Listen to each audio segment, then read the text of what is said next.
যেটা লিখবেন বাক্যের মূল উপকরণ হচ্ছে শব্দ। কি বললাম? ভাষার মূল উপকরণ হচ্ছে।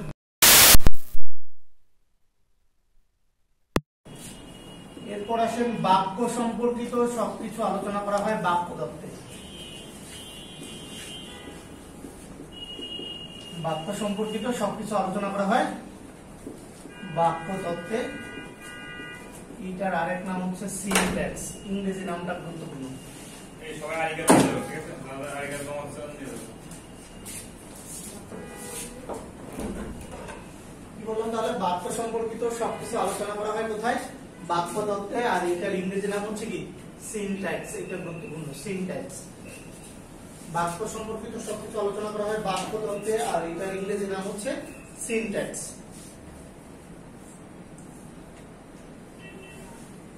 আচ্ছা, এবার যেটা লিখবেন, লিখেন একটা সার্থক বাক্য হতে হলে প্রধানত তিনটা বৈশিষ্ট্য লাগবে। সার্থক মানে কি বসে? একটা সার্থক বাক্য হতে হলে তিনটা মূল বৈশিষ্ট্য লাগবে।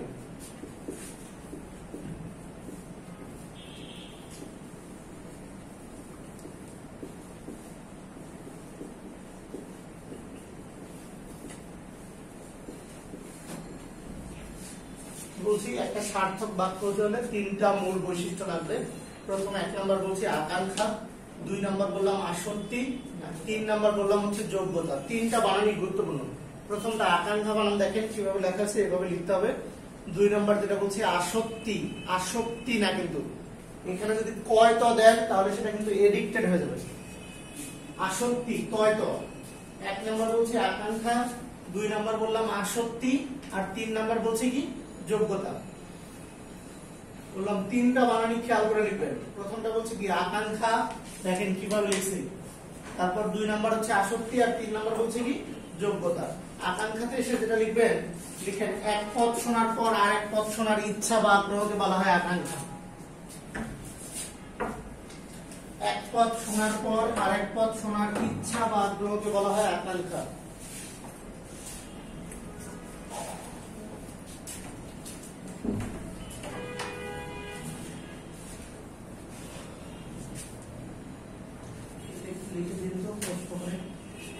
বললাম এক পদ শোনার পর আরেক পদ শোনার ইচ্ছা বা আগ্রহকে বলা হচ্ছে কি আকাঙ্ক্ষা। এক পদ শোনার পর আরেক পদ শোনার ইচ্ছা বা আগ্রহ কিরকম?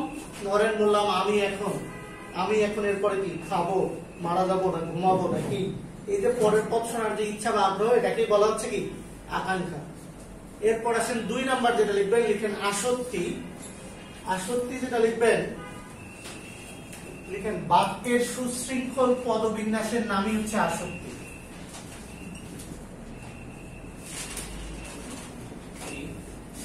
বাক্যের সুশৃঙ্খল পদবিন্যাসের নামই হচ্ছে আসক্তি।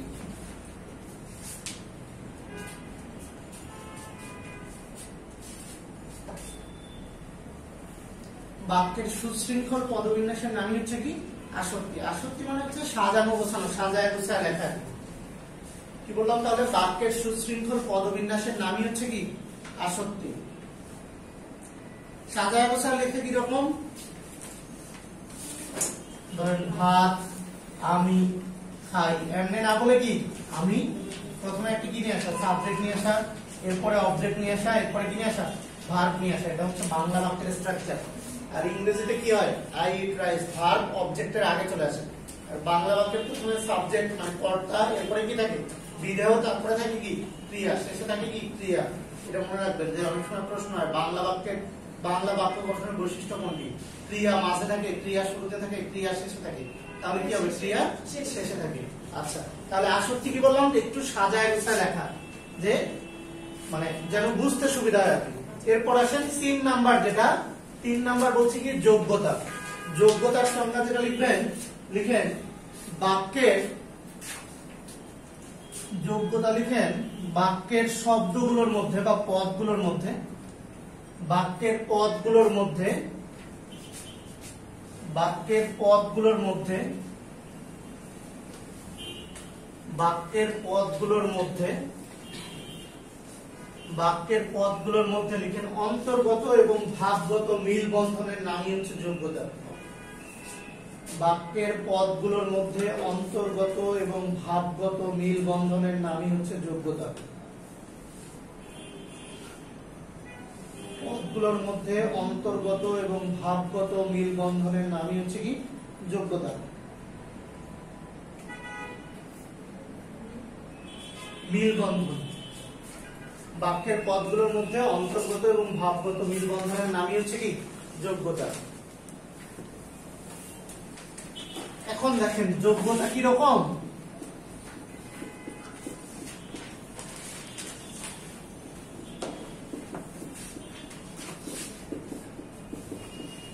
ধরেন বললাম হাতিটা আকাশে উঠতে উঠতে পড়ে গেল, এইটা সম্পূর্ণ একটা সঠিক শুদ্ধ বাক্য হয়েছে, কোনো সমস্যা নেই। এই বাক্যটা শুধুমাত্র একটা জিনিসেরই অভাব, সেটা হচ্ছে যোগ্যতা। কি রকম যোগ্যতার অভাব দেখেন, এই হাতির সাথে আকাশ আর ওড়া, মানে বিশেষ করে হাতির সাথে এই যে ওড়ার যে এই শব্দটা কি পাওয়া যাচ্ছে না, মিল বন্ধন পাওয়া যাচ্ছে না। তার মানে এই যে অসত্য শব্দ যেগুলো, মানে অসত্য বাক্য যেগুলো একেবারেই কনফ্লিক্ট করতেছে, কন্ট্রাডিক্ট করতেছে, এই টাইপ যেগুলো, সেগুলোকে আমরা বলছি কি যোগ্যতার অভাব। তাহলে বোঝা গেছে যোগ্যতা কোনটা।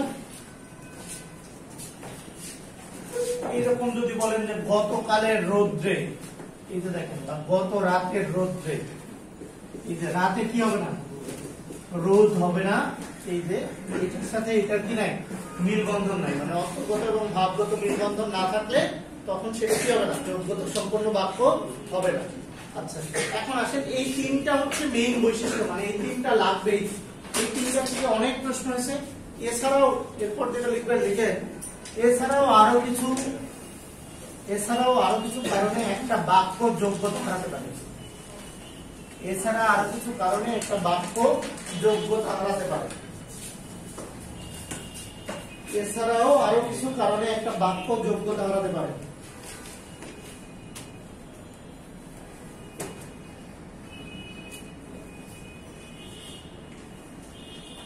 এছাড়া আরো কিছু কারণে একটা বাক্য কি হারাতে পারে, যোগ্যতা হারাতে পারে। আচ্ছা, 1 নাম্বার লিখেন বাগধারার শব্দ পরিবর্তন। এছাড়া আরো কিছু কারণে একটা বাক্য যোগ্যতা হারাতে পারে। 1 নাম্বার কি বলছি, বাগধারার শব্দ পরিবর্তন। বাগধারার শব্দ পরিবর্তন কিরকম, যেমন ধরেন আপনাকে যদি বলে অশ্বডিম্ব, আপনি এটা অশ্বডিম্বই আপনাকে লিখতে হবে, আপনি হাঁসের ডিম্ব লিখতে পারবেন না। বাগধারার কোন রকম শব্দ, এইরকম শব্দ তো পরিবর্তন করাই যাবে না যে দুইটা আলাদা বিষয় নিয়ে আসতে আপনি সিনোনিমও ইউজ করা যাবে না। যেমন ধরেন আপনি এটাকে যদি বলেন অশ্বডিম্বর জায়গায় যে ঘোড়ার ডিম্ব, এটাও ভুল। ঘোড়ার ডিম্ব বললে এটাও কি ভুল। মনে করেন অরণ্যের রোদন, আপনি বললেন বনের রোদন বা বনে কান্নাকাটি, এই যে সিনোনিম ইউজ করতেছেন, এটাও কি হয়ে যাবে, ভুল হয়ে যাবে। তাহলে কোন রকম কি করা যাবে না, বাগধারার শব্দগুলো চেঞ্জ করা যাবে না। 2 নাম্বার আসেন, 2 নাম্বার যেটা লিখবেন লিখেন গুরুচণ্ডালী দোষ। এটা বেশ আসে। 2 নাম্বার যেটা লিখবেন লিখেন গুরুচণ্ডালী দোষ। গুরুচণ্ডালী দোষ যেটা লিখবেন লিখেন সাধু এবং চলিত ভাষার মিশ্রণকেই বলা হচ্ছে গুরুচণ্ডালী দোষ। সাধু এবং চলিত ভাষার মিশ্রণকেই বলা হচ্ছে গুরুচণ্ডালী দোষ।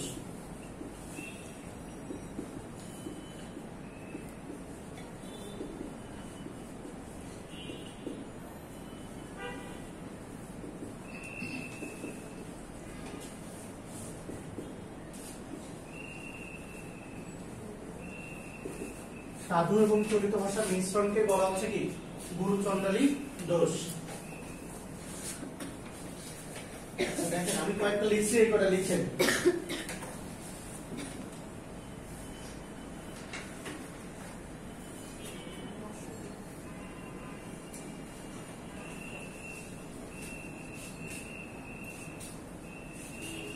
আচ্ছা,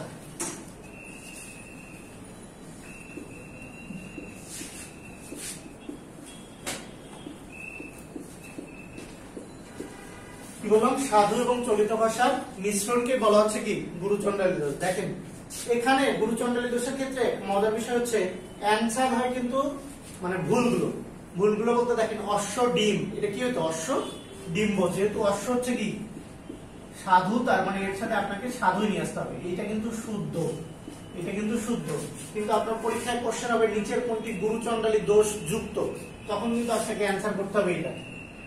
আচ্ছা, এই যে দেখেন ঘোড়ার ডিম্ব, এটা কি হবে? ঘোড়া দিলে তখন আর ডিম্ব দেওয়া যাবে না, তখন কি দিতে হবে? ডিম দিতে হবে। এই যে গরুর শকট, তখন কি হবে? গরুর জান। এই যে দেখেন সব পড়া, তখন কি হবে? সব, একটা সাধু ভাষার শব্দ, এর সাথে আসবে দাহ। আর যদি বলি মরা দাহ, এই যে মরা একটা চলিত ভাষার শব্দ, এর সাথে আসবে পোড়া। তাহলে কি বললাম যে এই যে অ্যান্সার কিন্তু এগুলো যেগুলো ভুল, এক্ষেত্রে ভুলগুলো কিন্তু অ্যান্সার, কারণ পরীক্ষায় কোশ্চেন হবে এইভাবে নিচের কোনটি গুরুচণ্ডালী দোষ যুক্ত। তাহলে এই যে উপরে যুক্ত যেগুলো লিখছি এগুলো কি হবে?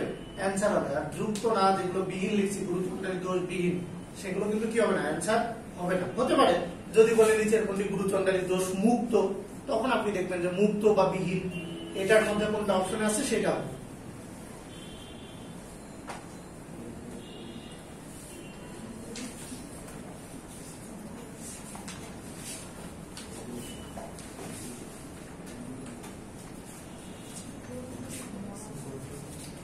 প্রথমটা লিখছি অশ্ব ডিম, ওই পাশে লিখছি অশ্ব ডিম্ব, এরপর লিখছি ঘোড়ার ডিম্ব, লিখছি ঘোড়ার ডিম, গরুর শকট, গরুর জান, হ্যাঁ যানবাহন বলি না আমরা, সেই যান।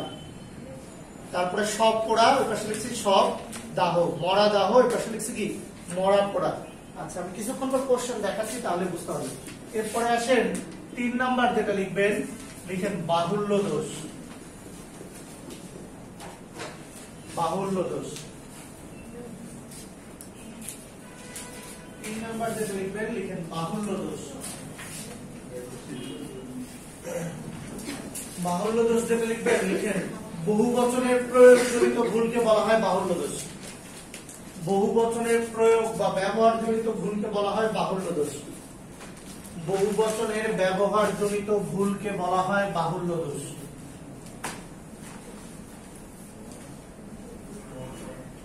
কি বলছি? বহু বচনের ব্যবহার জনিত ভুলকে বলা হয় বাহুল্য দোষ। বহু বচনের ব্যবহার জনিত ভুলকে বলা হয় কি? বাহুল্য দোষ। আচ্ছা, বাংলার ক্ষেত্রে আপনি 2টা বহুবচন ব্যবহার করতে পারবেন না। বাংলার ক্ষেত্রে আপনি কি করতে পারবেন না? 2টা বহুবচন ব্যবহার করতে পারবেন না। এই যে সকল শিক্ষকগণ, এটা ভুল। আপনাকে বলতে হবে কি? হয় বলতে হবে সকল শিক্ষক, অথবা বলতে হবে কি? অথবা বলতে হবে কি? শিক্ষকগণ। বোঝা গেছে? কিন্তু ইংরেজির ক্ষেত্রে এটা করা যায়, অল অফ দ্য স্টুডেন্টস বা all the students, all the teacher, ইংরেজির ক্ষেত্রে করা যায়। আর বাংলার ক্ষেত্রে কি করা যায় না? এরকম করা যায় না। এই যে এটা কি? ভুল। তাহলে এইটা, এই যে সকল শিক্ষকগণ, সকল জনগণ, এগুলো তাহলে কোন দোষে দুষ্ট? বাহুল্য দোষে দুষ্ট। সকল ছাত্র ছাত্রীরা এখানে উপস্থিত, এই যে এই টাইপ ভুলগুলো করা যাবে না। এটাকে বলা হচ্ছে কি? বাহুল্য দোষ।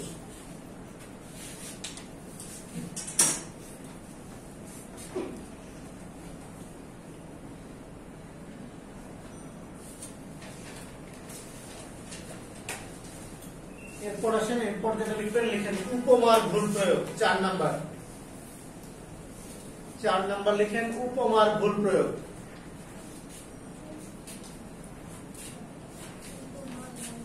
হ্যাঁ, উপমার ভুল প্রয়োগ। এই যে কবি সাহিত্যিক লেখকরা যে উপমা দেয় না, এই উপমা, উপমা অনেক সময় মানে ভুলভাল উপমা দেওয়া যাবে না। যেমন ধরেন আপনি বললেন যে, ধরেন কি বলে, তোমার হৃদয় আকাশে সাঁতার কাটতে চাই। এখন দেখেন, আকাশে সাঁতার কাটা যায় না, এটা হৃদয় আকাশ না বলে হৃদয় সাগর বলতে হবে, বা হৃদয় নদী বলতে হবে, বা হৃদয় পুকুর বলতে হবে।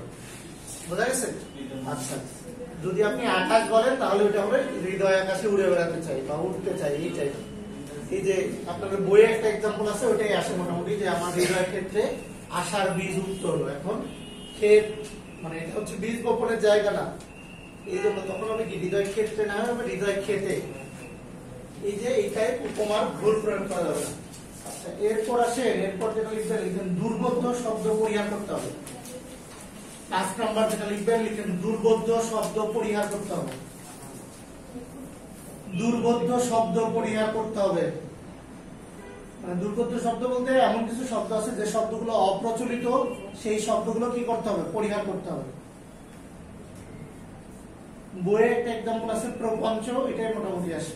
প্রপঞ্চ মানে হচ্ছে প্রতারণা, এইটাই শব্দ ইউজ করা দরকার, যেগুলো শ্রোতা বুঝতে পারবে না। আচ্ছা, এখন আসেন বের করেন পেজ নাম্বার 15। বের করেন পেজ নাম্বার 15।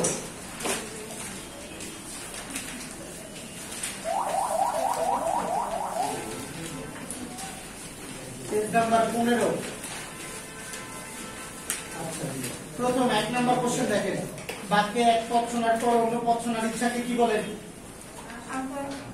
আকাঙ্ক্ষা। 2 নাম্বার আসেন, বাক্যের যোগ্যতা বলতে কি বোঝায়?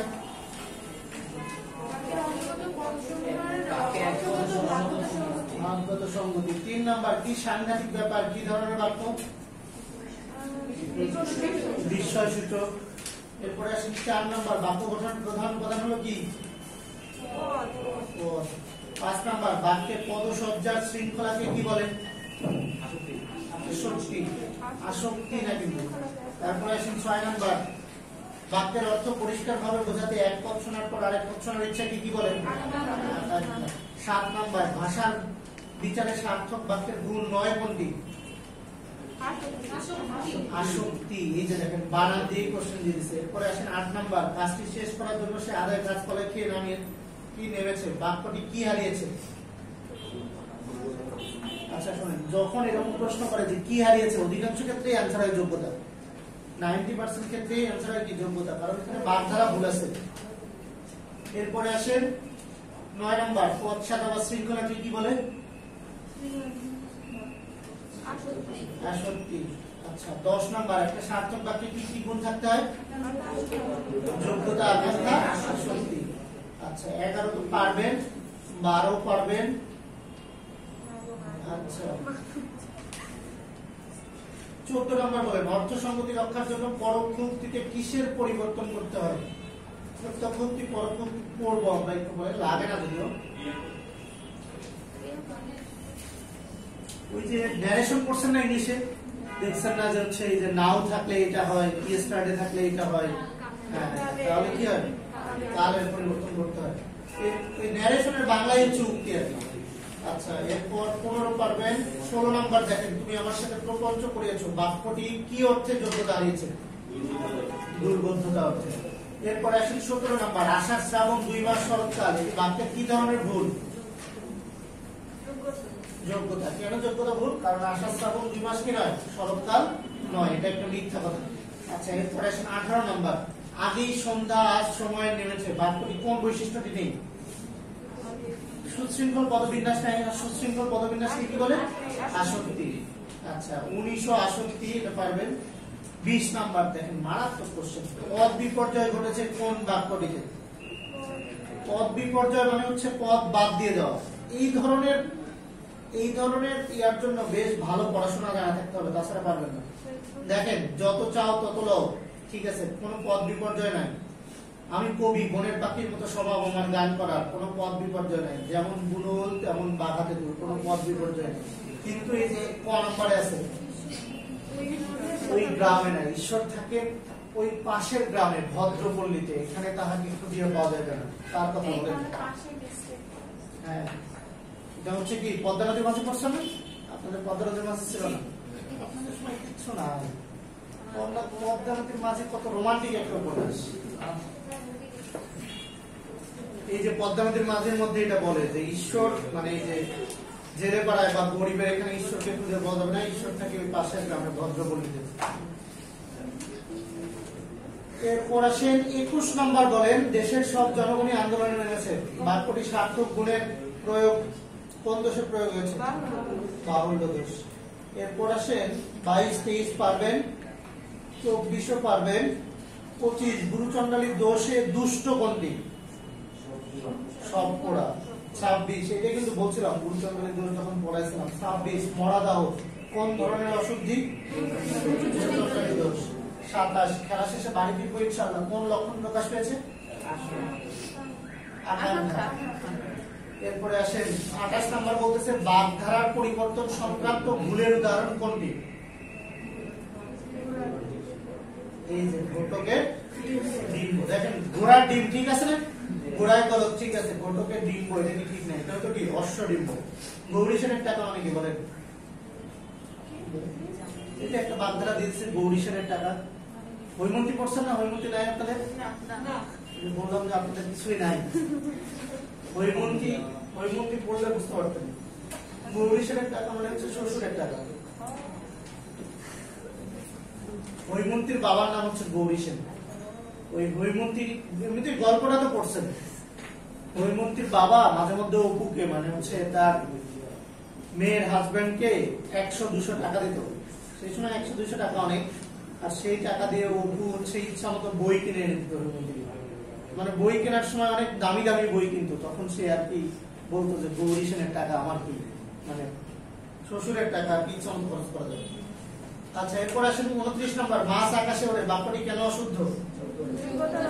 যোগ্যতার অভাব। তারপরে 30, সকল আলেমগণ আজ উপস্থিত, কোন দোষে দুষ্ট?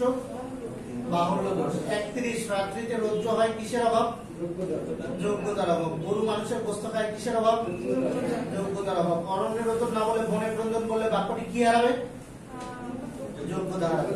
তারপরে 34 পারবেন, 35 পারবেন, আচ্ছা 36 পারবেন, 37 পারবেন, 38 পারবেন, হ্যাঁ 39 নাম্বার বলেন, সঠিকভাবে উপমা ব্যবহার না করলে বাক্যটি কি হারায়? যোগ্যতা হারায়। 40 বলেন, বাক্যস্থিত পদসমূহের অন্তর্গত এবং ভাগগত মিলবন্ধনের নাম কি? তাহলে দেখেন এখান থেকে যে টাইপের কোশ্চেন আসছে আমরা তো সবই দেখলাম, পারা যাবে না তাহলে? আচ্ছা, পারলে তো ভালো, না পারলে তো কিছু করার নেই। এখন আসেন লিখেন বাক্য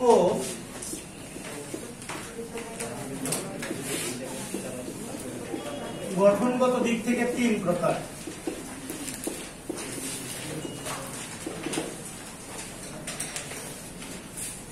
সরল, জটিল, যৌগিক। লিখেন আমি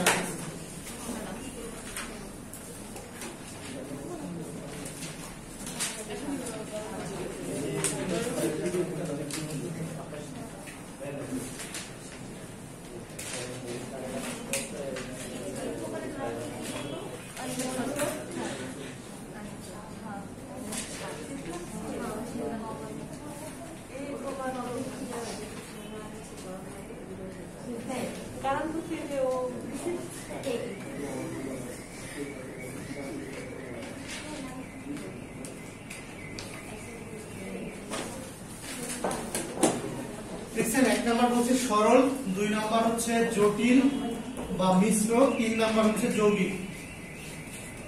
1 নাম্বার হচ্ছে সরল, 2 নাম্বার হচ্ছে জটিল বা মিশ্র, 3 নাম্বার বললাম কি যৌগিক।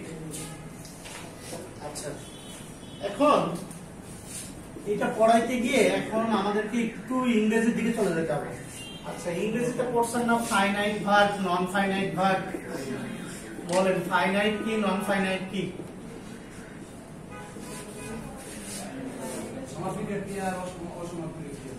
আমি তো বাংলা বলি নাই, বাংলা তো আমিও পারি।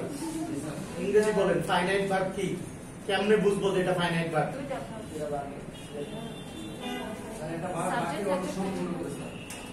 অর্থ সম্পূর্ণ করে, কেমনে এক্সাম্পল দেন।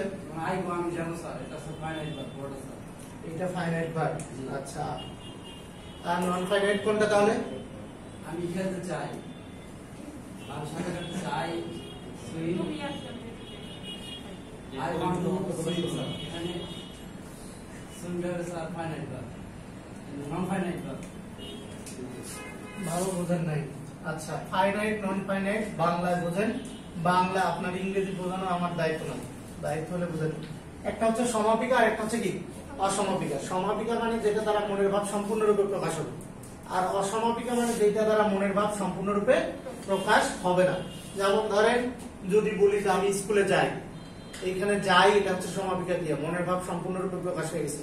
কিন্তু অসমাপিকা ক্রিয়া কোনটা?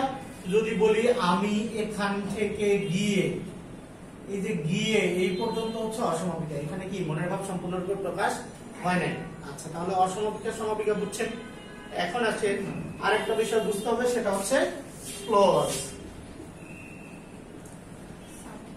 ইংরেজিতে কি পড়ছেন? ক্লজ কয় প্রকার বলেন? 3 প্রকার। কি কি?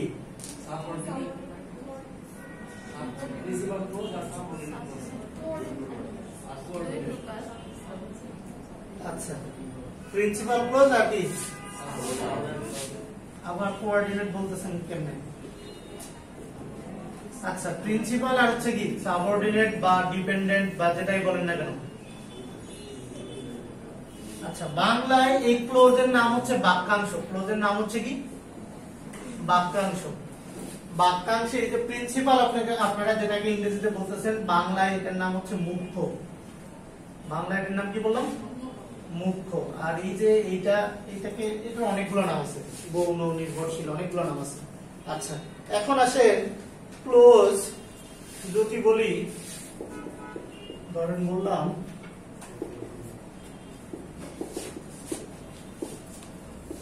I know that she will come back, এটা কোনটা কোন ক্লোজ বলেন? আচ্ছা বলেন প্রিন্সিপাল ক্লোজ কোনটা? হ্যাঁ কোথা থেকে শুরু প্রিন্সিপাল ক্লোজ বলেন? I know এটা কি প্রিন্সিপাল ক্লোজ, আর এই অংশটা কি সাবঅর্ডিনেট ক্লোজ। আচ্ছা ভালোই বুঝলেন। দেখেন ইংরেজির ক্ষেত্রে বুঝতে একটু কষ্ট হয় যে এই যে ক্লোজ মার্কার যুক্ত অংশ থেকে পরের অংশটা কি সাবঅর্ডিনেট ক্লোজ, আর আগের অংশটা হচ্ছে কি প্রিন্সিপাল ক্লোজ। দেখেন আই নো দ্বারা কি মনের ভাব সম্পূর্ণরূপে প্রকাশ হচ্ছে। বাংলায় সহজ, বাংলায় বোঝা যায় যে মনের ভাব সম্পূর্ণরূপে প্রকাশ হচ্ছে আর হচ্ছে না। আচ্ছা এখন আসেন সরল বাক্য যেটা লিখবেন।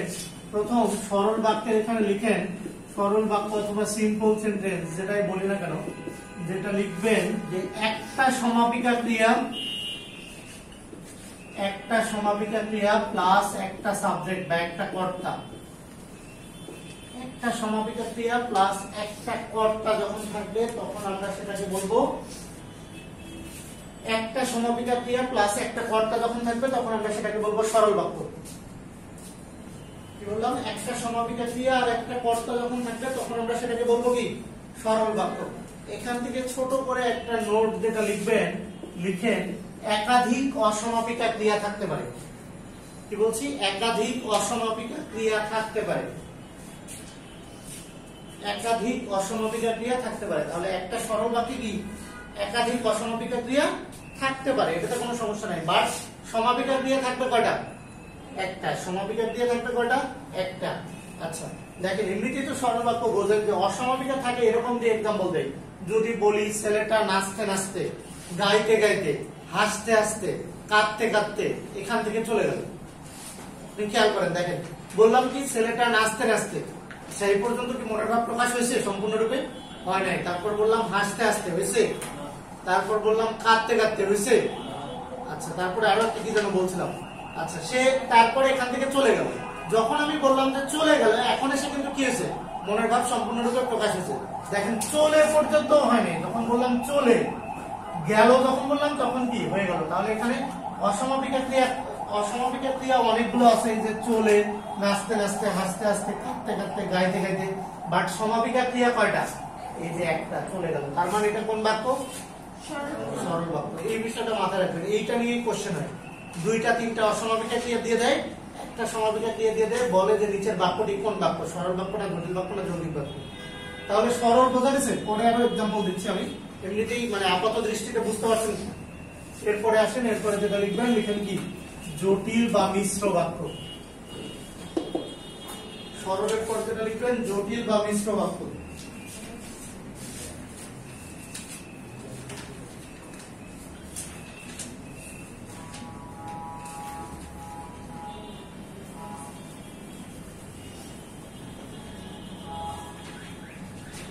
লিখেন যে বাক্যে একটি খণ্ড বাক্যের অধীনে এক বা একাধিক আশ্রিত খণ্ড বাক্য থাকে। ওই যে খণ্ড বাক্য মানেই হচ্ছে আপনার ক্লোজ। যে বাক্যে একটি খণ্ড বাক্যের অধীনে এক বা একাধিক আশ্রিত খণ্ড বাক্য থাকে,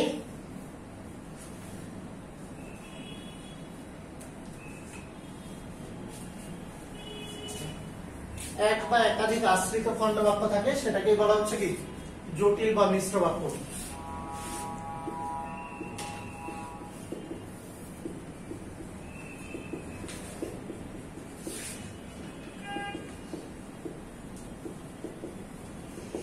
দেখেন বললাম যে যে পরিশ্রম করবে সে সুখ লাভ করবে।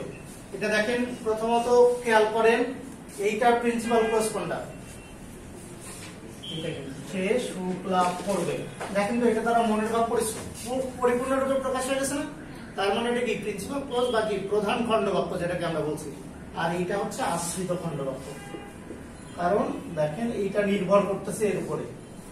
যদি আমরা বলি যে পরিশ্রম করবে, এরপরে কি আকাঙ্ক্ষা ভাব থেকে যাচ্ছে না? এই যে আকাঙ্ক্ষা ভাব যদি বিদ্যমান থাকে তখন আপনাকে বুঝতে হবে যে সেটা হচ্ছে আশ্রিত খণ্ড বাক্য। আর যদি কোনো আকাঙ্ক্ষা ভাব বিদ্যমান না থাকে তখন আপনাকে বুঝতে হবে যে এটা হচ্ছে কি প্রধান খণ্ড বাক্য। বোঝা গেছে? এমনিতে চিন্তা সহজ, তাহলে এটা ছিল কি জটিল। বুঝতে পারছেন? এগুলো কিন্তু চেঞ্জ আসে, ইন্টারচেঞ্জ আসে। বলে যে হচ্ছে সরল থেকে জটিল করতে হবে, জটিল থেকে কি বলে যৌগিক করতে হবে। এরপরে আসেন 3 নাম্বার যেটা লিখবেন, লিখেন যৌগিক বাক্য। 3 নাম্বার লিখেন যৌগিক বাক্য।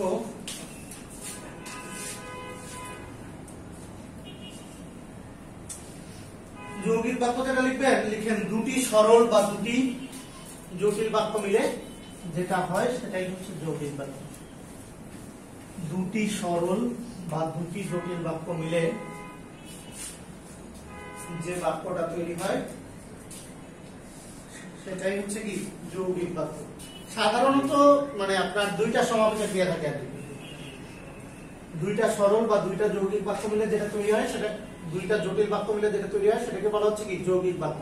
আচ্ছা এখানে একটু লিখে নেন, এই যে ও এবং আর অথচ কিন্তু বরং এইগুলো দ্বারা যুক্ত থাকে। সাধারণত এগুলো দ্বারা যুক্ত থাকে। ও এবং আর অথচ কিন্তু বরং সাধারণত এই অব্যয়গুলো দ্বারা যুক্ত থাকে।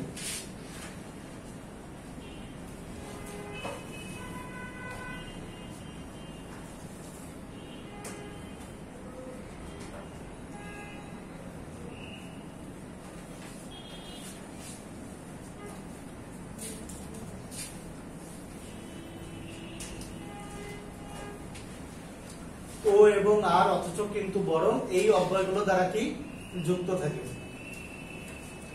আচ্ছা যৌগিকের এক্সাম্পল তো পারবেনই, সহজ। এখন আসেন আমি কিছু এক্সাম্পল বলতেছি, এটা একটু কষ্ট করে লিখেন। এই জায়গাটা থেকে মোটামুটি এই যে তিনটার যে পার্থক্য এগুলো একদম ক্লিয়ার হয়ে যাবে।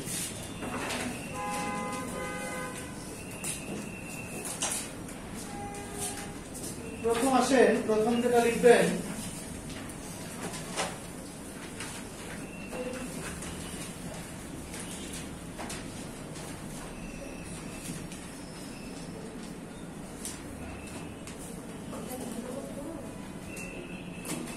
এক নাম্বার লিখেন মা ছিল না বলে কেউ তার চুল বেঁধে দেয়নি।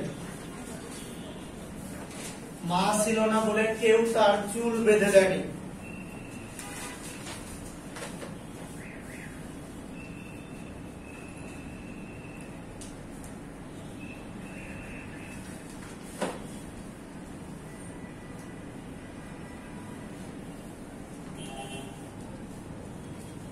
দুই নম্বর লিখেন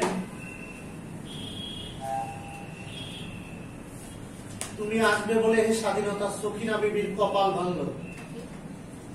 তুমি আসবে বলে হে স্বাধীনতা সখিনা বিবির কপাল ভাঙলো। কবিতা পড়ছেন একটা শামসুর রহমানের, তুমি আসবে বলে স্বাধীনতা সখিনা বিবির কপাল ভাঙলো।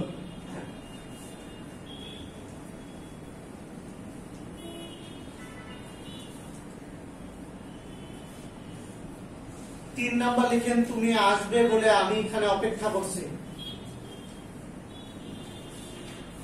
তিন নাম্বার তুমি আসবে বলে আমি এখানে অপেক্ষা করছি।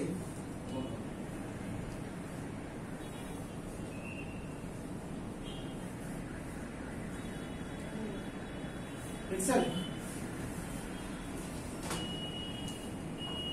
4 নাম্বার লিখেন আমায় সত্য কথা বলতে বলে নিজে মিথ্যা বলছো। আমায় সত্য কথা বলতে বলে নিজে মিথ্যা বলছো। আমায় সত্য কথা বলতে বলে নিজে মিথ্যা বলছো।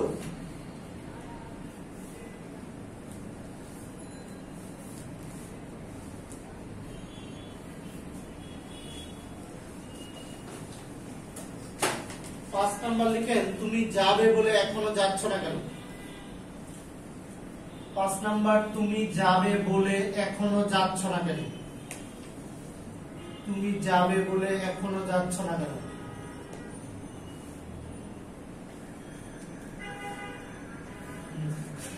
এখন চিন্তা করেন এই 5টা কোনটা কোন বাক্য হতে পারে।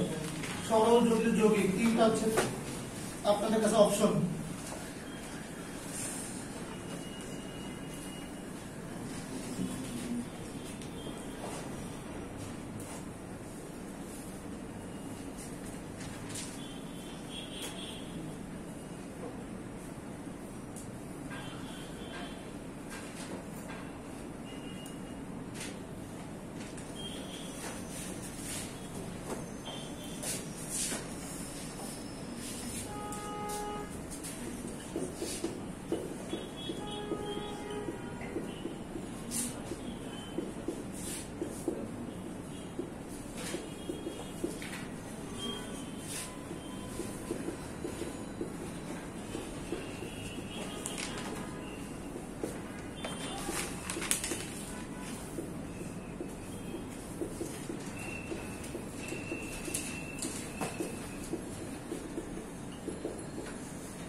ক্রিয়া হলে যে কোনো কিছুই হতে পারে, বাট আমরা খুবই একটা নরমাল সেন্সে লিখলাম যে ক্রিয়া হলে সরল বাক্য। এখন আসেন বলে শব্দটি যদি বাক্যে অনুসর্গ হিসেবে ব্যবহার হয় অধিকাংশ সময় তা কি হয়ে যায়, জটিল বাক্য হয়ে যায়, জটিল বাক্যে মিশ্র হয়ে যায়। আর যদি ক্রিয়া হয় তাহলে সেটা কি হয়ে যাবে, সরল বাক্য হয়ে যাবে। আচ্ছা পরে লিখেন, লেখার সময় পাবেন। এখন আসেন আমরা বাক্য ক্লাসটা আগে দেখি। প্রথমটা খেয়াল করেন, প্রথমটা আমরা কি বলছি, মা ছিল না বলে কেউ তার চুল বেঁধে দেয়নি। আচ্ছা দেখেন তো, এখন মা ছিল না বলে এখানে বলে কি ক্রিয়া হিসেবে ব্যবহার হয়েছে? দেখেন মা ছিল না, একটা বাক্য হয়ে গেছে না, মনের ভাব সম্পূর্ণরূপে প্রকাশ হয়ে গেছে না। আচ্ছা বলে বাদ দিলাম, কেউ তার চুল বেঁধে দেয়নি, আরেকটা কি, আরেকটা ইয়া হয়ে গেছে না, তাহলে মাঝখানে কি হয়ে গেছে, বলে। তাহলে মা ছিল না বলে এটা ওই যে কোন ক্লোজের মতো, ওই যে সাবঅর্ডিনেট ক্লোজ হিসেবে কাজ করতেছে, ক্লোজ মার্কার হিসেবে কাজ করতেছে। এখানে কি তাহলে বলে কোন অর্থে ব্যবহার হয়েছে, অনুসর্গ অর্থে ব্যবহার হয়েছে। অনুসর্গ কি করে, শব্দের পরে বসে অর্থ প্রকাশে সাহায্য করে। আচ্ছা এখানে ক্রিয়া হয় না, এটা তো বুঝতে পারতেছেন। মা ছিল না একটা ক্রিয়া গেছে, আরেকটা ক্রিয়া গেছে কি, বেঁধে দেয়নি। তাহলে কি হবে, কোন বাক্য, জটিল বাক্য। প্রথমটা লিখেন জটিল বাক্য। প্রথমটা বোঝা গেছে, প্রথমটা বুঝলে বাকিগুলো বুঝতে অনেক সহজ হয়ে যাবে। এরপরে আসেন 2 নাম্বার, খেয়াল করেন, তুমি আসবে বলে হে স্বাধীনতা সখিনা বিবির কপাল ভাঙলো।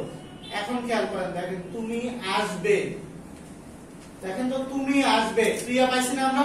তারপরে দেখেন সখিনা বিবির কপাল ভাঙলো, এখানে ক্রিয়া পাইছি না। তাহলে সেম বিষয় আগের মতো, তাহলে এটা কোন বাক্য হবে, জটিল বাক্য। তুমি আসবে বলে হে স্বাধীনতা সখিনা বিবির কপাল ভাঙলো।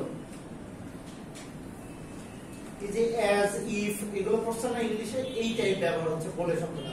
এরপরে আসেন 3 নাম্বার কি বলছি, আচ্ছা দেখেন তুমি আসবে, আমি এখানে অপেক্ষা করছি, হয়ে গেছে না। তাহলে বলে কোন হিসেবে ব্যবহার হচ্ছে, অনুসর্গ হিসেবে, মানে তুমি আসবে বলে আমি এখানে অপেক্ষা করছি। তাহলে কোন বাক্য, জটিল বাক্য। এখন আসেন পরের দুইটা খেয়াল করেন, পরের দুইটা কি বলছি, আমায় সত্য কথা বলতে বলে নিজে মিথ্যা বলছো।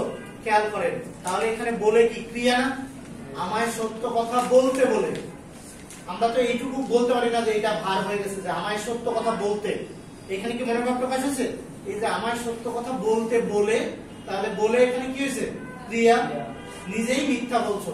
এখন দেখেন আমায় সত্য কথা বলতে কোন ক্রিয়া, অসমাপিকা না, মনের ভাব প্রকাশ নেই। এখন দেখেন আমায় সত্য কথা বলতে বলে, এ পর্যন্ত অসমাপিকা না, মনের ভাব প্রকাশ হয়েছে, হয় নাই।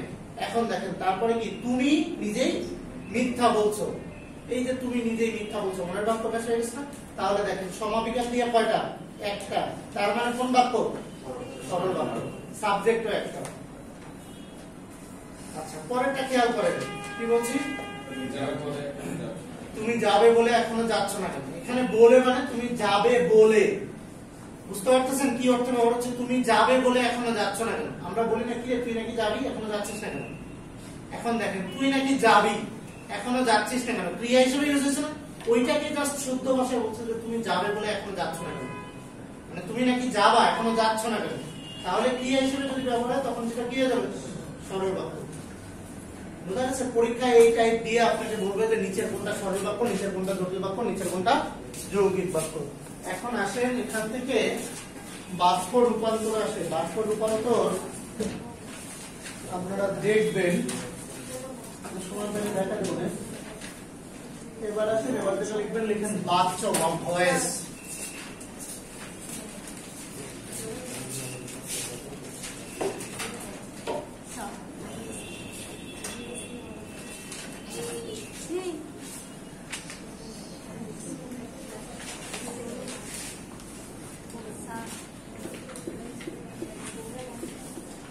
ইংলিশে ভয়েস করছেন না, ভয়েস, এই ইংলিশে ভয়েসের বাংলা হচ্ছে বাচ্য।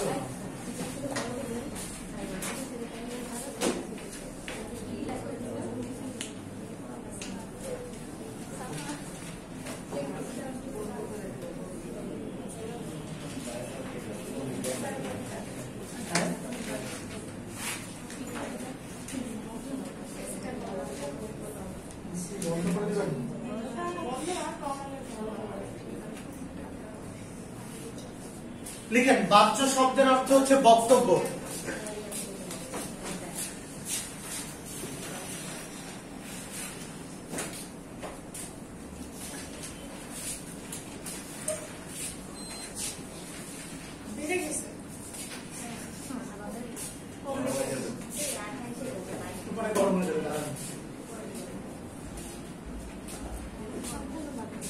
আপনি যখন 22-এ দিবেন, 18-তে দিবেন তখন আরো ঠান্ডা বাতাস আসবে।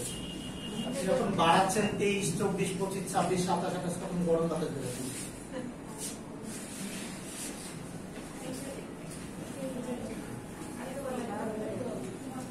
লিখেন বাচ্য শব্দের অর্থ হচ্ছে বক্তব্য। বাচ্য শব্দের অর্থ হচ্ছে বক্তব্য। এরপর যেটা লিখবেন লিখেন বলার বিষয়কেই বলা হচ্ছে বাচ্য। বলার বিষয়কেই বলা হচ্ছে বাচ্য। প্রথম যেটা বলছি বাচ্য শব্দের অর্থ বক্তব্য, তারপর যেটা বললাম বলার বিষয়কেই বলা হচ্ছে কি বাচ্য। মানে যেটা আমরা বলতেছি এই বিষয়টা হচ্ছে কি বাচ্য বা ভয়েস। আচ্ছা, এখন আসেন বাংলায় বাচ্য হচ্ছে 3 প্রকার। 3 প্রকার না, মূলত 4 প্রকার। আপনারা লিখেন 3 প্রকার। একটা হচ্ছে কর্তৃবাচ্য, 2 নাম্বার হচ্ছে কর্মবাচ্য, 3 নাম্বার হচ্ছে ভাববাচ্য। এগুলো বাদেও একটা আছে, সেটা হচ্ছে কর্মকর্তৃবাচ্য। 3 প্রকার। শেষেরটা কোনো প্রকার মধ্যে পড়ে না, 2টা মিলে হয়ে গেছে। তো কি বলছি, প্রথমটা হচ্ছে কর্তৃবাচ্য, 2 নাম্বার যেটা 2 নাম্বার বলছি কর্মবাচ্য, আর 3 নাম্বার বলছি কি ভাববাচ্য, আর শেষেরটা যেটা বললাম এটা প্রকারভেদের মধ্যে পড়ে না, এটা হচ্ছে কি কর্মকর্তৃবাচ্য। আচ্ছা, আসলে দেখেন বাচ্য থেকে বেশ ভালো টাইপের প্রশ্ন হয়, কম হয় কিন্তু একটা হলেও হতে পারে। আচ্ছা, এখন আসেন দেখেন, খেয়াল করেন এই 2টা বোঝা খুবই সহজ। এই 2টা হচ্ছে আপনার ইংরেজির অ্যাক্টিভ আর প্যাসিভ। এই 2টা কি বললাম, ইংরেজির অ্যাক্টিভ আর কি প্যাসিভ। এখন আসেন ইংরেজির অ্যাক্টিভ প্যাসিভ কিরকম দেখেন, বাংলায় পারেন কিনা একটা এক্সাম্পল লিখেন। রহিম বই পড়ছে। একটা এক্সাম্পল লিখেন, রহিম বই পড়ছে। রহিম বই পড়ছে, বুঝছেন? আচ্ছা, এখন বলেন তাহলে এটা কোন বাচ্য? অ্যাক্টিভ, মানে বোঝা যাচ্ছে যে অ্যাক্টিভ বা কর্তৃবাচ্য। তাহলে কর্তৃবাচ্য যেগুলো এগুলো চিনবেন না, সেটা খুবই সহজ। কর্তা নিজে নিজেই করতেছে, যেটা মানে ক্রিয়াটা সাবজেক্টের উপর ডিপেন্ডেন্ট। আচ্ছা, তাহলে রহিম বই পড়ছে। এখন তার নিচে লিখেন রহিম কর্তৃক বই পঠিত হচ্ছে বা রহিমের দ্বারা বই পঠিত হচ্ছে। আচ্ছা, এখন বলেন যে এইটা কোন বাচ্য? প্যাসিভ। এই যে যেটাকে আপনি বলতেছেন অ্যাক্টিভ, এটা বাংলায় হচ্ছে কর্তৃবাচ্য। যেটাকে বলতেছেন আপনি প্যাসিভ, এটা বাংলায় হচ্ছে কি কর্মবাচ্য। এটা বাংলায় হচ্ছে কি কর্মবাচ্য। আচ্ছা, এখন আসেন ভাববাচ্য পড়াচ্ছি একটু পরে, তার আগে কর্মকর্তৃবাচ্য। এইটার থেকে অনেক বেশি প্রশ্ন হয়, এইটার থেকে অনেক বেশি প্রশ্ন হয়। আচ্ছা, কর্মকর্তৃবাচ্য বোঝার জন্য আগে আপনাকে কর্মপদ বুঝতে হবে। কর্মপদ পড়াইছিলাম কারকের সময়, মনে আছে? বাক্যের ক্রিয়াপদকে কি বা কাকে দ্বারা প্রশ্ন করলে যে উত্তর পাওয়া যায় সেটা কি? কর্মপদ। যাদের মনে নাই আবার লিখেন, বাক্যের ক্রিয়াপদকে কি বা কাকে দ্বারা প্রশ্ন করলে যে উত্তর পাওয়া যায় সেটা হচ্ছে কর্মপদ।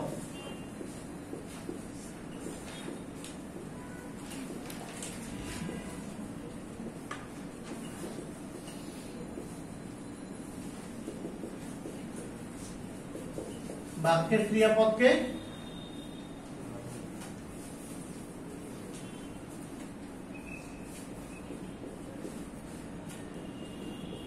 লিখছেন কি বা কাকে দ্বারা প্রশ্ন করলে যে উত্তর পাওয়া যায় সেটা হচ্ছে কি?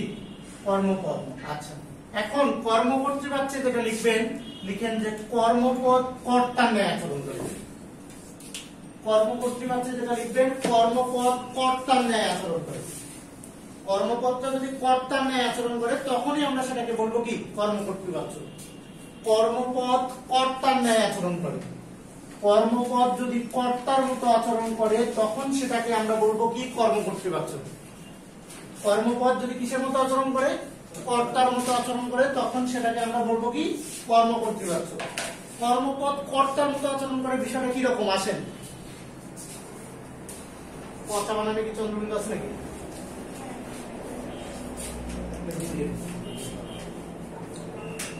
আচ্ছা দেখেন, আমি কিছু এক্সাম্পল লিখছি। দেখেন, ট্রেন চলে। আচ্ছা, কি চলে? ট্রেন চলে। এখন ট্রেন কি কর্তা বা ট্রেন কি নিজে নিজে চলে? ট্রেনটাকে কেউ একজন কি চালায়। তাহলে এখানে যদি আমরা প্রশ্ন করি কি চলে, আমরা অ্যান্সার পাচ্ছি কি? ট্রেন চলে। ট্রেনটা হচ্ছে কোন পদ? কর্মপদ, তাই না? দেখেন তো, কথাটা শুনে আপনার এমন মনে হচ্ছে না যে ট্রেন নিজেই চলে? কেউ চালাচ্ছে না, ট্রেন নিজেই চলে। যে বাঁশি বাজে, দেখেন তো মনে হচ্ছে না বাঁশি নিজেই বাজে? এরকম মনে হচ্ছে না যে বাঁশি নিজেই বাজে? তাহলে এই যে বাঁশি, ট্রেন, ঢোল, এগুলো কি? কর্মপদ, বাট এগুলো বিহেভ করতেছে কিসের মতো? কর্তার মতো। এই টাইপ যেগুলো আছে সেগুলোকে বলা হচ্ছে কি? কর্মকর্তৃবাচ্য। এই যে দেখেন, ট্রেন চলে, বাঁশি বাজে, ঢোল বাজে, সুতি কাপড় দীর্ঘদিন লেগে পচা বাঁশ সহজে ভাঙে। এই এক্সাম্পল গুলো লিখে ফেলেন, এগুলোই আসে। ওই সাথে মনে করেন একটু অ্যাড করে দেয় যে বাঁশি বাজে ওই মধুর লবণে, এই টাইপ শব্দ। তাহলে কি বললাম? এই যে এক্সাম্পল গুলো, এগুলো হচ্ছে কি? কর্মকর্তৃবাচ্য। কর্মকর্তৃবাচ্য বুঝতে পারছেন তো?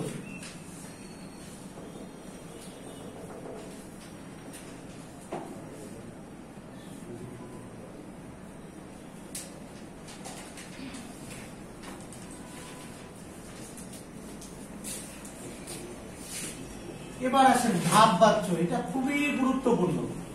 এই যে আমি এখন বোঝাবো, এটা অন্তত 70% বুঝবেনই না, তারপরে বলবেন যে হ্যাঁ বুঝছেন। 70% যদি বুঝেও থাকেন, মানে 70% তো বুঝবেন না, এটা গেল কথা।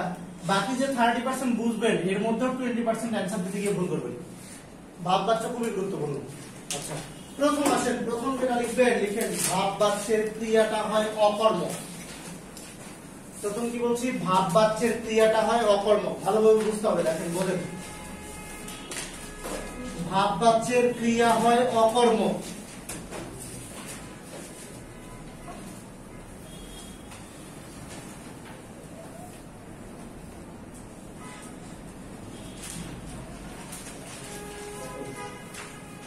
কি বলছি? ভাববাচ্যের ক্রিয়াটা হয় কি?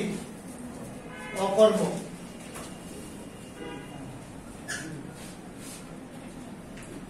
আচ্ছা, এরপর যেটা লিখবেন, লিখেন সেই ক্রিয়ারই অর্থ প্রাধান্য পায়। সেই ক্রিয়ারই অর্থ প্রাধান্য পায়। সেই ক্রিয়ারই অর্থ প্রাধান্য পায়।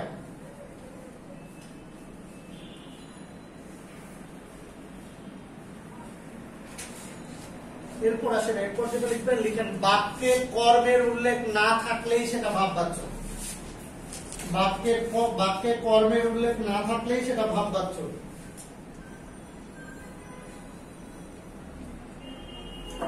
বাক্যে কর্মের উল্লেখ না থাকলেই সেটা কি? ভাববাচ্য।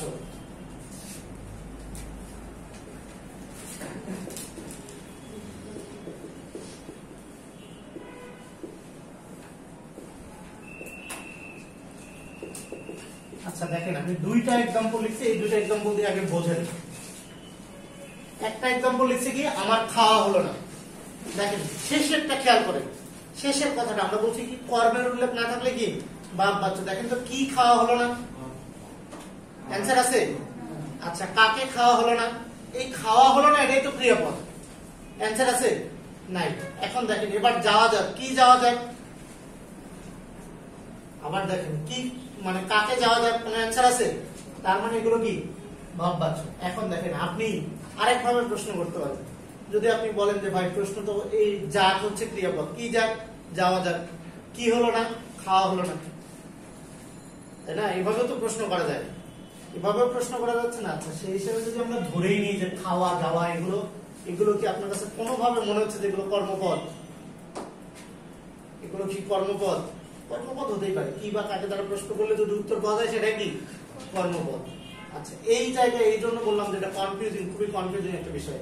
আচ্ছা তাহলে এই বিষয়টা মাথায় ভালোভাবে ঢুকায় নেন, কি থাকে না, কর্মপদ থাকে না, একটা বিষয়। আচ্ছা এখন আসেন নোট লিখেন, যদি কর্মপদ থাকে, যদি কর্মপদ থাকে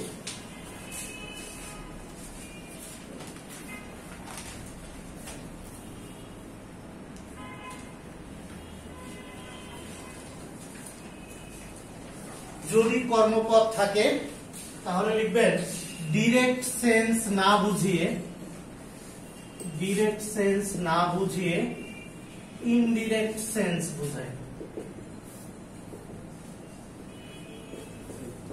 কি বলছি? ডিরেক্ট সেন্স না বুঝিয়ে ইনডিরেক্ট সেন্স বোঝায়।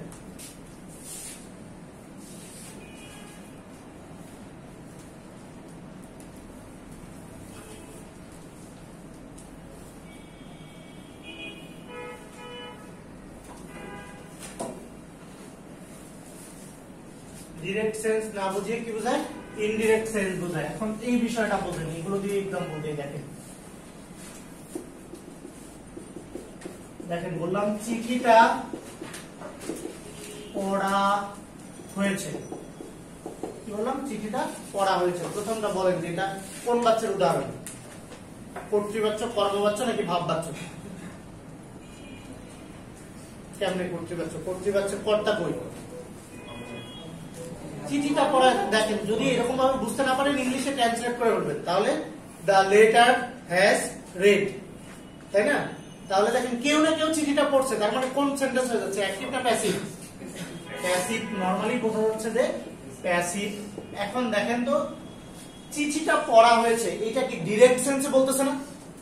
আচ্ছা যখন ফাঁকা বলি দেবে, ধরেন হাওয়াতে কথা বলতেছে, তখন ধরেন এইটাই বলা হচ্ছে, দেখেন যে চিঠিটা পড়া হোক, এই যে দেখেন এইটা তখন আর প্যাসিভ না বোঝায়, এটা ভাববাচ্য হয়ে গেছে। এইটাই আমি বলছি যে ডিরেক্ট সেন্স আর ইনডিরেক্ট সেন্স। দেখেন যদি বলি আমি যাব না, কোন সেন্সে বলতেছে, ডিরেক্ট সেন্স, যে আমি কি যাবই না, তাই বলতেছে না? এটা কোন বাচ্চা বলেন, অ্যাক্টিভ না প্যাসিভ? অ্যাক্টিভ, তাই না? আচ্ছা দেখেন অ্যাক্টিভ। এখন দেখেন এটাকে যদি আমি একটু ঘুরায় ফিরায় বলি যে আমার যাওয়া হবে না, এই দেখেন এইটা হয়ে গেছে ভাববাচ্য, এটা হয়ে গেছে কি বললাম, ভাববাচ্য। বুঝতে পারছেন কোনটা ভাববাচ্য?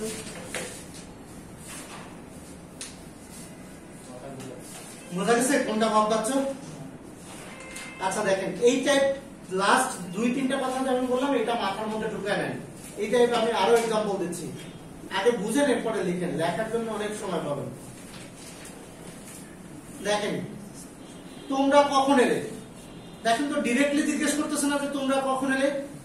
দেখেন ভাববাচ্য কি, তোমাদের কখন আসা হলো। রাগ করে অভিমান করে যে টাইপ কথাবার্তা বলো না, এই টাইপ, যে একটু দূর মানে একটু ডিস্টেন্স রেখে কথা বলতেছে, এই টাইপ। আচ্ছা দেখেন আরো एग्जांपल দিচ্ছি, খেয়াল করেন। দেখেন তুমি হাঁটবে, ডিরেক্ট বলতেছে যে তুমি হাঁটবে, কিন্তু ডিরেক্ট না বলে ইনডিরেক্টলি বলা যে তোমাকে হাঁটতে হবে। তুমি হাঁটবে হচ্ছে আপনার কি কর্তৃবাচ্য, বাট যখন বলতেছে তোমাকে হাঁটতে হবে, তখন এটা হয়ে যাচ্ছে কি ভাববাচ্য। তারপরে আপনি খেয়াল করেন, দেখেন সে যেন আসে, ডিরেক্টলি বলতেছে যে সে যেন আসে, মানে কি তাকে আসতে হবে, কিন্তু দেখেন ইনডিরেক্টলি বলতেছে তার যেন আসা হয়। তাহলে তখন এই যে ডিরেক্ট সেন্স না বোঝায় ইনডিরেক্ট সেন্স বোঝাবে, তখন সেটাকে আমরা বলবো কি ভাববাচ্য। আচ্ছা আর দেখেন যদি আপনি ওই যে আগেরটা ধরে নেন যে হচ্ছে কর্মপদ থাকবে না, কি বা কাকে দ্বারা প্রশ্ন করে কোনো উত্তর আমরা পাবো না। খেয়াল করেন, দেখেন তার যেন আশা হয়, দেখেন তো কি কি হয় এই টাইপ প্রশ্ন করা যাবে না, প্রশ্ন করতে হবে আগের ক্রিয়াপদটা সহ। কি আশা হয়, দেখেন কোনো উত্তর পাওয়া যায়? কাকে আশা হয়, কোনো উত্তর পাওয়া যায়? পাওয়া যাচ্ছে না। এরপর দেখেন, তারপর যেটা বললাম তোমাকে হাঁটতে হবে, দেখেন কি হবে এইটা প্রশ্ন করা যাবে না, প্রশ্ন করতে হবে কি হাঁটতে হবে, উত্তর পাওয়া যায়? কাকে হাঁটতে হবে?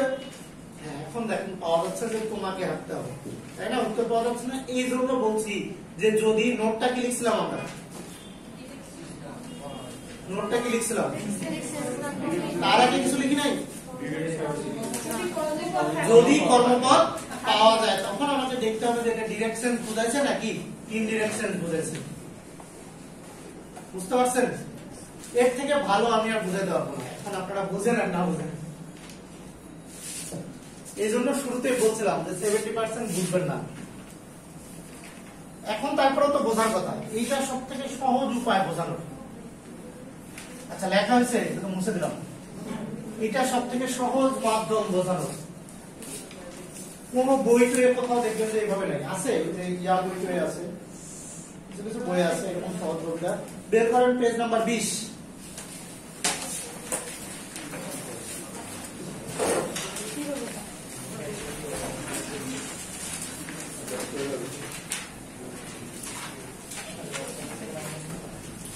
কি ঠান্ডা লাগা কমে গেছে না?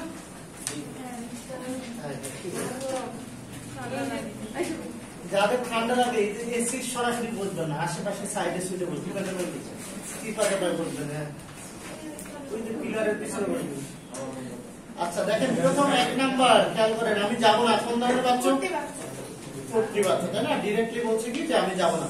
2 নাম্বার দেখেন, এই যে চোরটাকে ধরা গেল না, তাহলে এটা কোন বাচ্চা?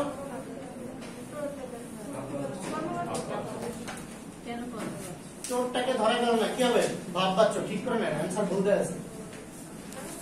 এই যে দেখেন তো ইনডিরেক্টলি বলতেছে না যে চোরটাকে কি ধরা গেল না।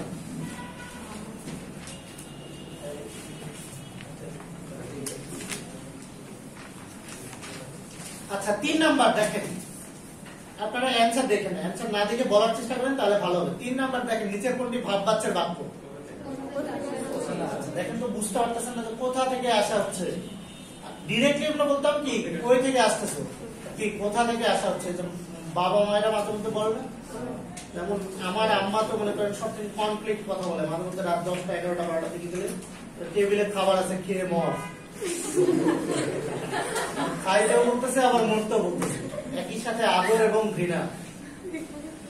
এই টাইপ দেখেন, যে কোথা থেকে আসা হচ্ছে, মাঝে মধ্যে বলে না যে কোথা, এই যে ইনডিরেক্টলি ভাবে যেটা বলা সেটা হচ্ছে ভাব বাচ্চা। এরপর আসেন দেখেন 4 নাম্বার, সে আসুক, তাহলে কোন বাচ্চা হবে? কেমনে?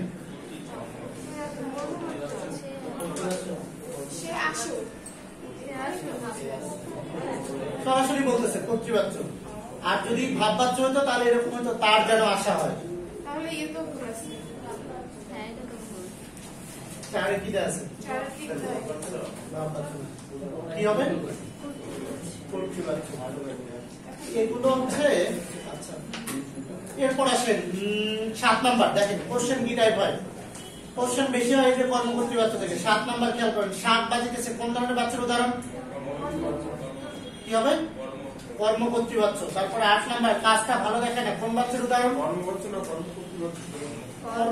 বাচ্চা। তো এই যে কর্মকর্তৃ বাচ্চা পড়াইলাম না, ঢোল বাজে ট্রেন চলে। 8 নাম্বার, তাহলে কি হবে? কর্মকর্তৃ বাচ্চা। 9 নাম্বার আছেন দেখেন, বাঁশি বাজছে, কোন কি হবে? কর্মকর্তৃ বাচ্চা। এরপরে 10 নাম্বার, করিম পুস্তক পাঠ করছে, কর্মবাচ্চা পরিণত করলে কি হবে? করিম কর্তৃক পুস্তক পঠিত হচ্ছে। আচ্ছা এই যে 11 নাম্বার, বাক্যের বিভিন্ন ধরনের প্রকাশভঙ্গিকে বাচ্চ বলে, এটা তো পারবেন। 12 নাম্বার, বাঁশি বাজারে মধুর লগনে, কোন বাচ্চার উদাহরণ? কর্মকর্তৃ বাচ্চা। 13 নাম্বার, ফুল ফোটে, কোন বাচ্চার উদাহরণ? কর্মকর্তৃ বাচ্চা। 14 নাম্বার, শিক্ষককে সকলেই সম্মান করে, কোন বাচ্চার উদাহরণ?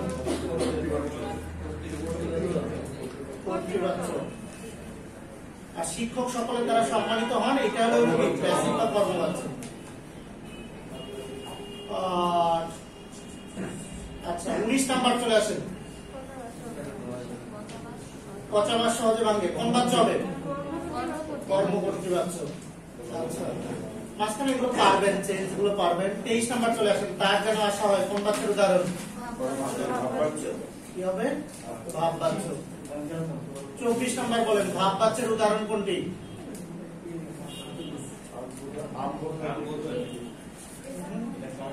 এবার মাছ ধরা যাক।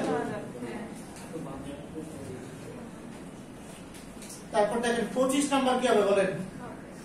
আমার ভাত খাওয়া হলো না, ভাব বাচ্চ। এটা প্রশ্ন উত্তর পাওয়া যায় কিন্তু, যে কি খাওয়া হলো না, ভাত খাওয়া হলো না, তারপরে কি? ভাব বাচ্চ। 26 7 বাজে কি হবে? কর্মকর্তৃ বাচ্চ। 27 নাম্বার পারলেন, শেষ পর্যন্ত তার যাওয়া হবে না।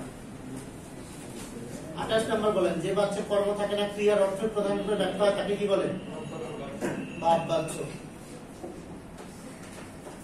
হ্যাঁ, এই তো।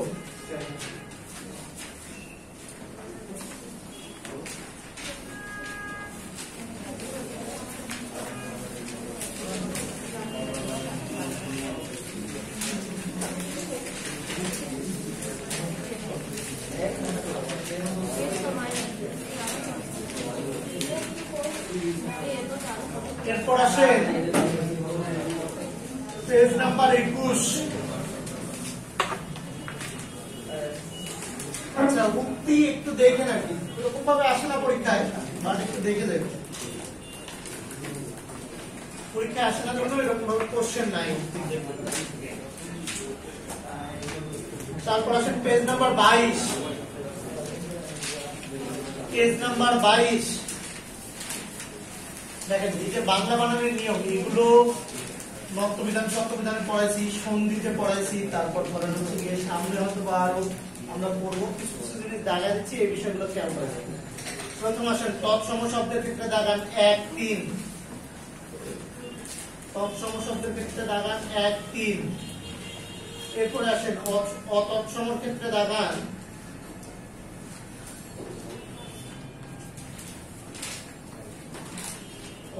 অতৎসম শব্দের ক্ষেত্রে শেষের দাগান পদাশ্রিত নির্দেশক টি ইকার দিয়ে হবে, দীর্ঘ ইকার দিয়ে হবে। হ্যাঁ, এরপর আসেন 3 নাম্বার দাগান মূর্ধন্য দন্তন্য, কোনটা কখন কোথায় ব্যবহার করতে হবে? হ্যাঁ, মূর্ধন্য দন্তন্য, কোনটা কখন কোথায় ব্যবহার করতে হবে? 3 নাম্বার। 4 নাম্বার আসেন 3 শ এর ব্যবহার। 3 শ কোথায় দন্ত শ, কোথায় মূর্ধন্য শ, কোথায় তালব্য শ। এরপরে আসেন 6 নাম্বার দাগান, এই যে এস এর জন্য দন্ত শ, এস এর জন্য তালব্য শ।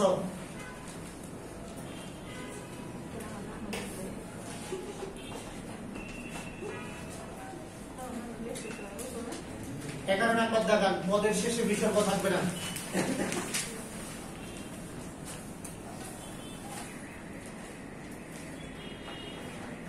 14 নাম্বার দাগান, হর্ষ চিহ্ন যথাসম্ভব বর্জন করতে হবে।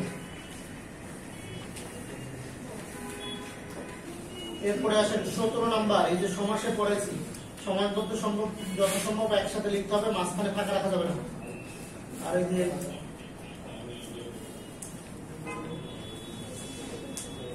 19 নাম্বার খুবই গুরুত্বপূর্ণ, এই যে লিখিত ক্ষেত্রে, এই যে এভাবে দেখেন, খেয়াল করেন। 19 নাম্বার, বলে নাই, যায়নি, পাবো না, তার মা নাই, আমার ভয় নাই, এগুলো ফাঁকা ফাঁকা করে লিখতে হবে। কিন্তু নারাজ, নাহক, নাবালক একসাথে লিখতে হবে।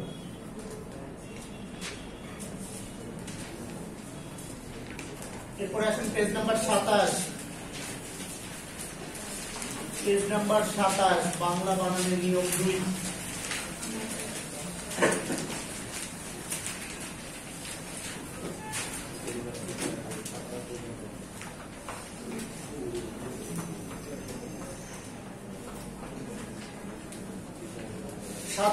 বাংলা বানানের নিয়ম 2 পাইছেন?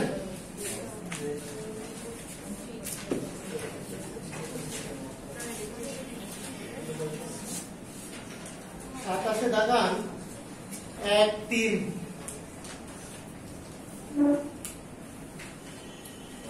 তারপর হচ্ছে 7 8 9।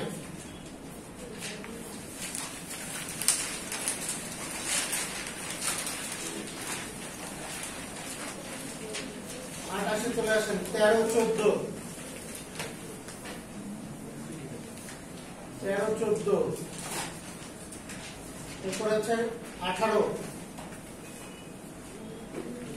19,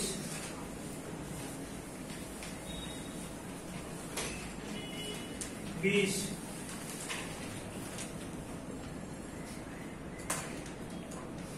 এরপর 24 থেকে দাগাবেন 2, 3, 4,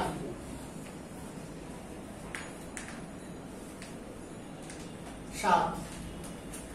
এই যে আরবি ফার্সি শব্দের ক্ষেত্রে ওই যেরকম আছে এরকম দেখার চেষ্টা করতে হবে।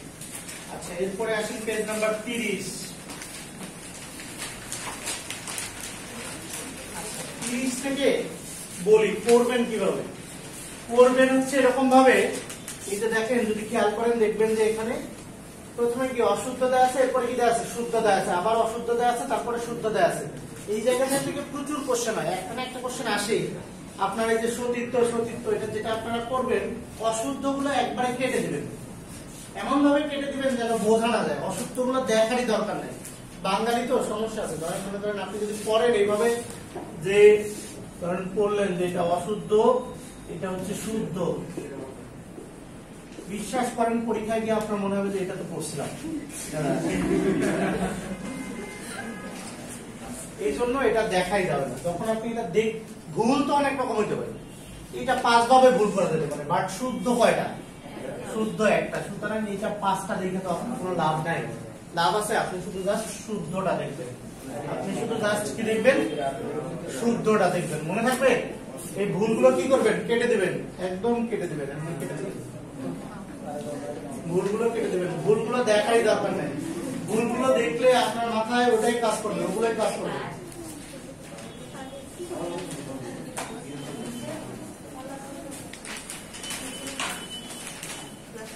আচ্ছা, এখান থেকে